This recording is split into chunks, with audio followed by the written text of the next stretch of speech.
இந்த பூனை உண்மையாக சமைக்கிறதா? இது ஒரு வேடிக்கையான கேள்வி. சாதாரணமாக பூனைகள் சமைக்க மாட்டாது. ஆனால் சில மீம்ஸ்களிலும் நகைச்சுவை படங்களிலும் பூனைகள் உணவு தயாரிக்கிற மாதிரி காட்டுவார்கள். குடும்பத்தில் குறிப்பாக தாத்தா பாட்டி தலைமுறையினரிடம் பூனை சமையலறையில் சுற்றிக் கொள்வதை பார்த்து இந்த பூனை சமைக்கப் போகுதா என்று கேட்பது நகைச்சுவையாக இருக்கும். சில வீடுகளில் பூனை சமையலறைக்கு வரவே கூட அனுமதி இருக்காது.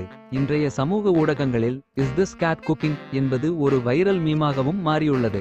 இது ஒரு நபர் உண்மையாக திறமையாக இருக்கிறாரா அல்லது மூலமாகவே வேறு யாரோ செய்கிறார்களா என்பதை கேள்விப்படுத்தும் ஒரு பாணியாக மாறியுள்ளது.